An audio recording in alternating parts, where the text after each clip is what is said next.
Hello, podcast listeners. We know podcasts are a great way to catch up on a program that you may have missed on KSJE, and it's provided as a free service of this radio station. But you know, KSJE is now listener-supported, and so while you enjoy this podcast, we hope that you'll also take some time to join KSJE.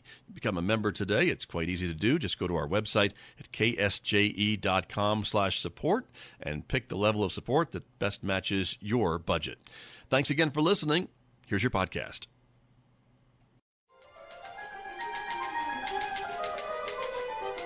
Good morning. This is Tracy Halesbass with Right on Four Corners on KSJE 90.9 FM in Farmington, New Mexico. Today I'm talking again with Shannon Baker, the author of the Kate Fox series and other books. Good morning, Shannon. Hi, Tracy. I really enjoyed the Kate Fox series. Last time I talked to you, we talked about one of your standalone novels. But this time I read all the Kate Foxes, including the brand new and Easy Mark. Oh, well, that's great. I'm so glad you're up to, because, you know, they started coming out in 2016 and then had a little blip and a bump, and so it's been almost 3 years since the last one came out, since number 3 came out. Okay. And I see that on your website, with shannon-baker.com, that Broken Ties is the next one. Yeah, and that one I'm so excited for. In fact, you asked me to read something today. I'm going to read from that book. Oh, good, good. I just turned it in last Sunday to my publisher, and my editor said she thinks it's the best book I've written so far. So that made me feel really good. So I'm really excited. Yeah, that's great. Before we go further, why don't you tell our listeners a little bit about who Kate Fox is and what the series covers, or a little synopsis. Okay. Well, Kate Fox lives in the Sandhills of Nebraska, which is really remote, very, very rural. The population in the Sandhills is 0.9 people per square mile. And cattle outnumber people by more than 60 to 1. Wow. So it's very, very rural. Her county is about the size of Rhode Island, and she is the only law enforcement officer in the entire county. And the 4 counties that surround this, they're in a 4-county co-op, and there's only one sheriff in each of those counties. So they're always trying to find a deputy that can work on weekends and spell them for a time. But generally they take over each other's county if somebody needs time off, and the state patrol helps out some. Mm-hmm. So that's where we're at. There's not a whole lot of people. So Kate, in this book, Easy Mark, she is just kind of coming into her own as county sheriff. She's had to run against her ex-husband to get sheriff, and as luck would have it, he has been he's now sheriff in an adjoining county. So she's just kind of trying to come into her own and prove herself as county sheriff when a really nasty rancher gets killed in Ted is her ex-husband in his county, which normally she wouldn't have anything to do with, except Ted decides to go ahead and arrest her younger brother for it. Right. So of course, Kate's not going to let that stand. So that's kind of how Easy Mark gets going, and she's got to prove that her brother didn't do it, although all the clues seem to point to him. And in the meantime, she's trying to figure out her love life, which is always a little chaotic. It's great. I really got to know Kate, and she is coming into her own, and she's got a huge family. Yeah, so when I first started writing mysteries, I really didn't read a lot of mysteries, so I didn't realize that series are the things to do. Mm-hmm. So I started writing a mystery, and I sold one, and my publisher said, "Is this a series?" And I said, "Ooh, sure, of course. Yeah. Why wouldn't it be?" And then I had already written myself into such a hole that I was really didn't know what I was going to do with this character. So when I started the Kate Fox series, I decided I wanted to make it a long series. Mm-hmm. So I gave her 8 brothers and sisters, figuring that each of them could have a book of their own, and that would take me quite a ways. Good thinking. But they're very real characters. They're all different. Each one has his and her own personality and quirks, and the mother is great. She's a little bit different herself. She is different. I'm always getting way ahead of myself, but I have plotted book. So I turned in book 5, which is what I'm going to read from today. Okay. And I plotted book 6 and started writing it. And it's about her mother, so we get to find out why her mother is like she is. Oh, good. I'm pretty excited about that. Yeah. So that's Kate Fox. Now you also have, which I listened to a little bit of Nora Abbott, the first one. Is she still kicking around? She, I left the series kind of open-ended. Mm-hmm. I don't really think that I'll go back to it, but I could. I've come so far since those books were published. So I think the last one came out in 2015. And I think I've evolved as a writer to the point where I'm not really all that excited to go back and see what Nora's up to. That's fair. Yeah, you have a lot of books. Your Southwest stories? Yeah, so those are the most recent, aside from the Kate books. I'm really happy to be back with Kate, but yeah. The Desert Behind Me, I think maybe we talked about. That's what we talked about. I loved that book. Me too. That book was, that was really dark. It's yes. It's absolutely. So if you're reading the Kate Fox and you think, oh, what else does she have out there? Right. I gotta warn you, it's not the same. It's not, but I liked it a lot too. Well, thank you. I loved writing that book. That was a lot of fun. Yeah, it had people who hear voices. Yeah. So that was very interesting. Way more common than I knew when I started researching it. That's amazing. Yeah, and a lot of people hear voices and you wouldn't know it. They just function as every day. They're not crazy people. They just hear voices.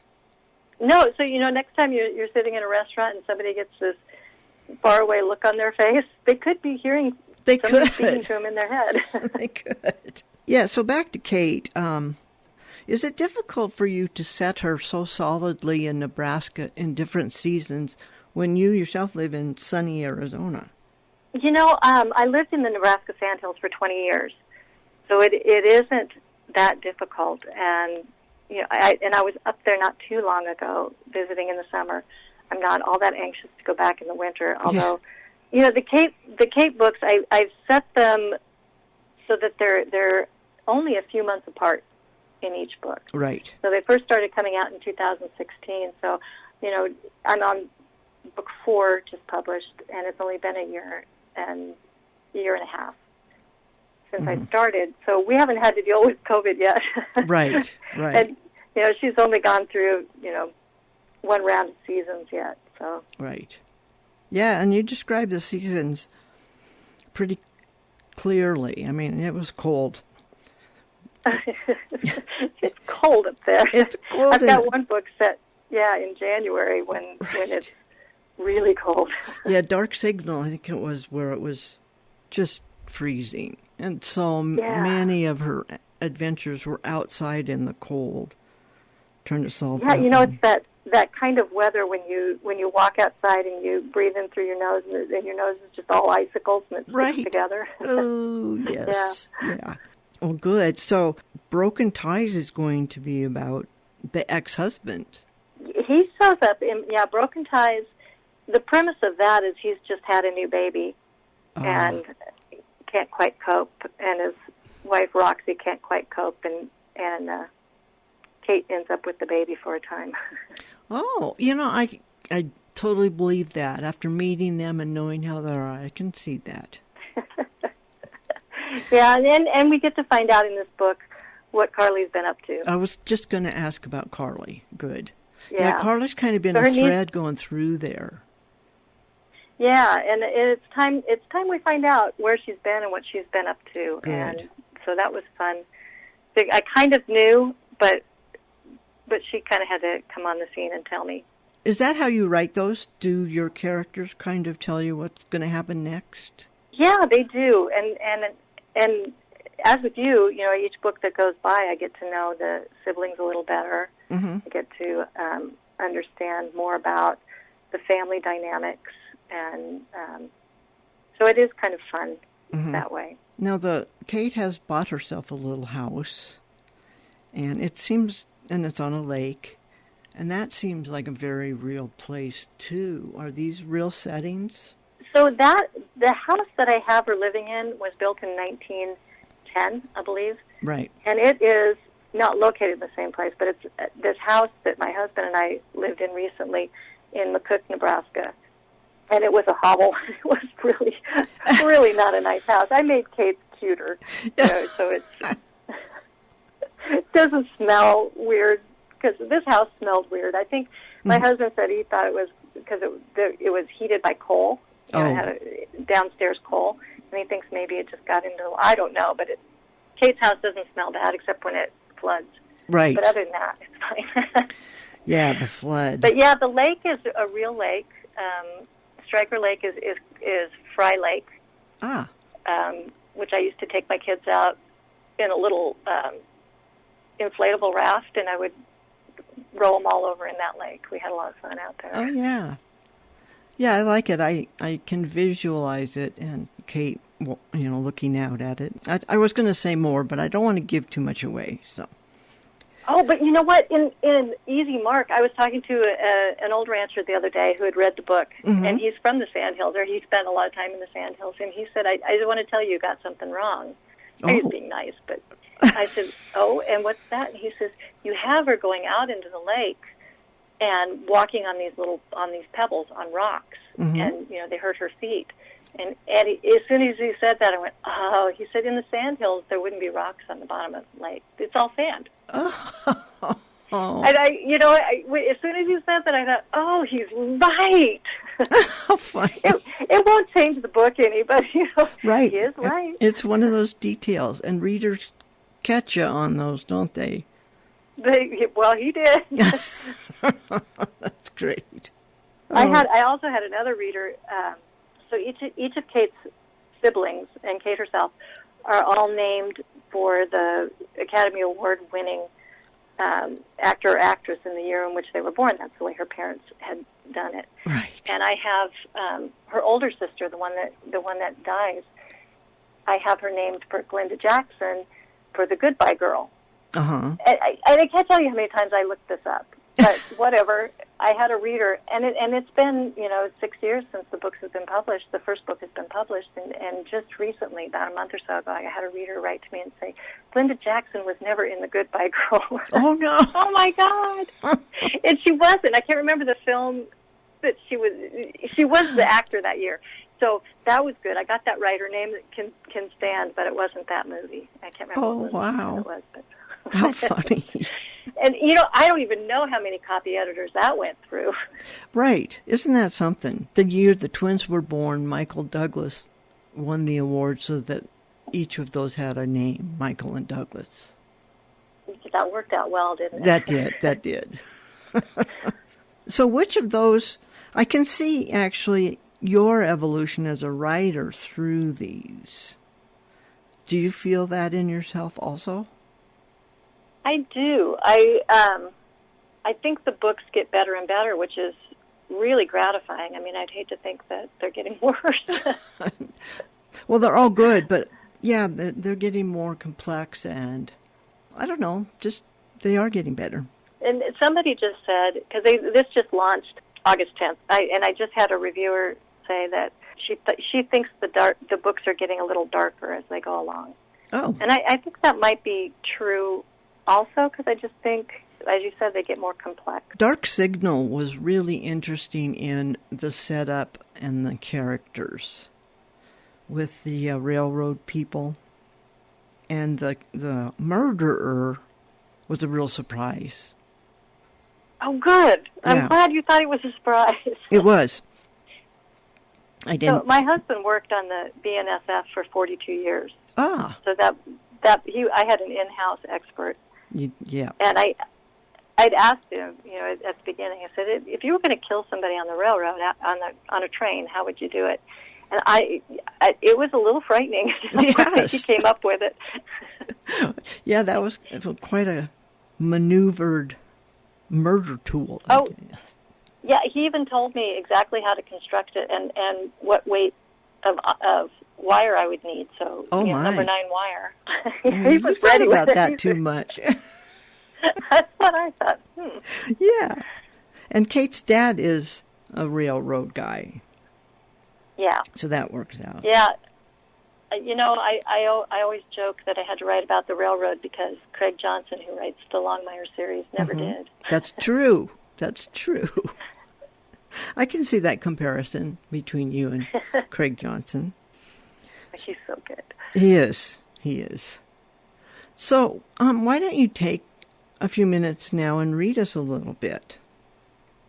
Okay. All right. And as I said, this comes from the book I just turned into the publisher that won't be out until next February. Okay. But I'm pretty excited about it. It's called Broken Ties. Mm-hmm. And this comes from the first chapter. This is Kate. Kate has just had a call from Earl Johnson. Earl and Newt Johnson are bachelor brothers who are in their 70s, and they make their living by picking through people's junk piles. And so they know a lot of the secrets, and they've made themselves Kate's informants. Great. So she gets a call to go out to this ranch because they say there's something going on, and she thinks she needs backup. So she calls Ted, and they're out there watching this cabin out in the ranch. And Ted just has a new baby who's 3 weeks old. So okay. Ted ran a hand over his hair, making it stick straight up. Vain Ted hadn't had a haircut or even washed it recently. I didn't need this tonight, he said. I laughed. Losing a little sleep lately? Still whispering, but a bit louder, he kept his eyes on the house. He doesn't sleep, not more than 2, one time 3 hours at a time. We can't figure out what he wants. We feed him, we rock him, we walk with him. Roxy's a mess. Smells like diapers and puke all the time. I didn't point out his ripe odor because I'm nice that way. A figure walked across the room, this far from the house, about 50 yards. I couldn't tell who, but it looked like a woman. From what I knew, Garner Spencer lived with his current girlfriend, someone from Broken Boat. I didn't know. His ex-wife, Billy, was a substantial girl. Grandma Artis said she could go bear hunting with a switch. Ted continued whining.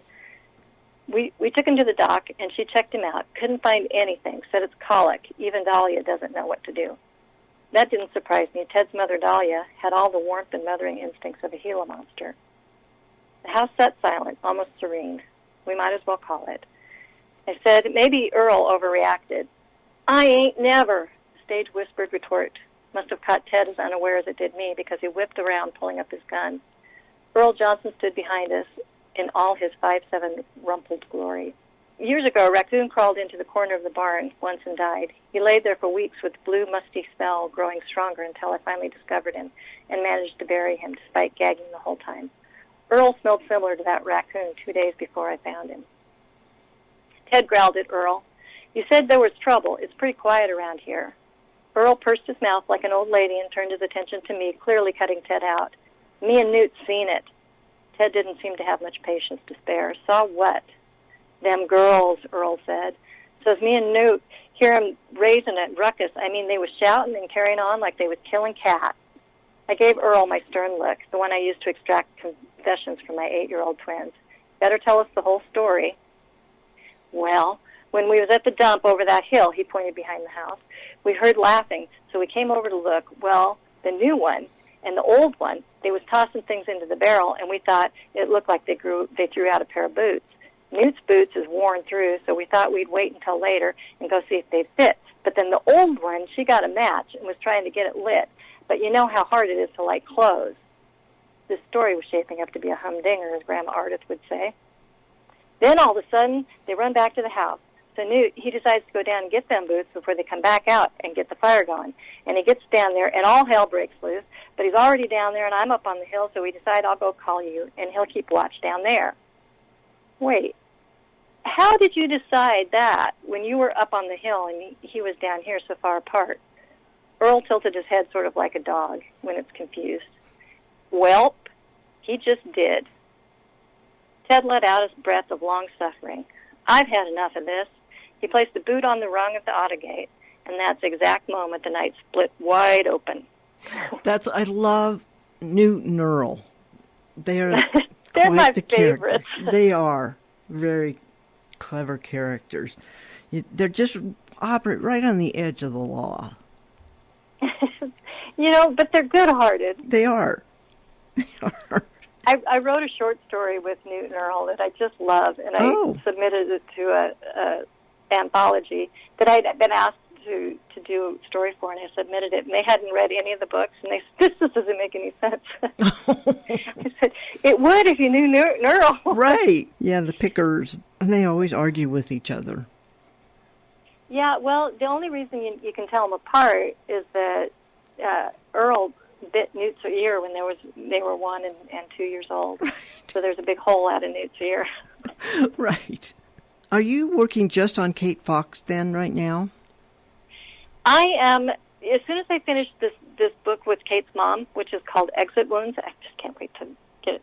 Cool. I have started a book set in Tucson that deals with the mafia, and I'm very excited to get back to that. Yeah. It got so complicated that I couldn't quite figure out how to make the ending work, and I still don't know how to make the ending work. Oh. But I wrote myself into a hole. But if I ever figure it out, it's going to be a great book. Oh, good. Love those dilemmas. Yeah, the mafia, Joe Bonanno retired down here in Tucson in the 70s. There was a really strong mafia presence down here for quite a while. I've heard that from other authors, that the mafia was really strong in Tucson, and I had not heard that. Yeah, it fascinated me. I'm taking it down a few generations. So do you write all day then? Oh, I do not. I should, but I don't. When I'm working on a draft, I usually write like 3 or 4 hours, and I just kind of gallop through a draft. So it'll take me about two and a half months to write a draft. Okay. And then I take a little, and then I just edit it, and that's kind of a whole different process. Yes. So you actually write even the Kate Fox series straight through in a first draft without outlining or? No, I plot I plot the big plot points.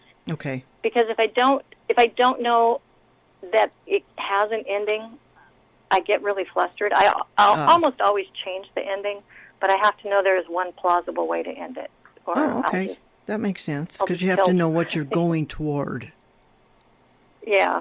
I guess maybe I've stopped a couple of books in the middle because I couldn't figure out how they ended. The Mafia book, for one. So Kate's real to you, though, as a real person. She is. And what's really funny is the first book I wrote, the sheriff in where I was from in Hyannis, Nebraska, worked for us because we had a feed store for years. So he was a really good friend of mine. And then I left, and he became sheriff. And so, he's always my consultant. And so when I was writing the Kate Fox books, I kept asking questions. And then I sent him the book, I think it was.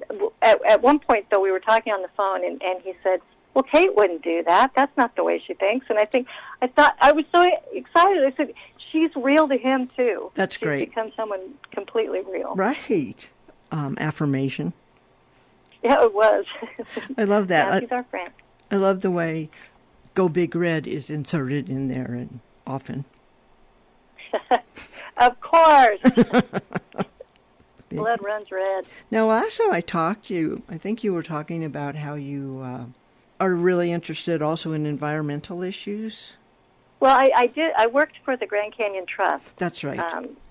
For several years up in Flagstaff, and they are conservation and restorative of the Mogollon Rim and the Colorado Plateau, all up in there. Right. So how is that still helping to inform your writing? I think if you're a responsible human being in the world now, it should always, I think, it should we're all thinking about that. Especially in these apocalyptic times, we've got floods and fire, and we're dealing with pestilence down here now. We've got flies like you wouldn't believe. Oh, yeah, New Mexico's burning up. Rain, yeah. Oh, I'm so sad for that. And the Nora Abbott I listened to had some environmental issues too with the fake snow building. Yeah, so when we first moved to Flagstaff in 2007, They were, I was casting about for something to write about, and there were all these protests about man-made snow on the San Francisco peaks, which are sacred to 12 different tribes. And so I thought, well, I've got to write about this. Yeah. This is, somebody's going to die here. Yep. And as far as I know, they didn't in real life, but they did in my book. Of course. And that's what got me very interested in the Hopi, because the Hopi are, wow, what a stupid tribe for me to try to write about, because they're very secretive, but they're fascinating.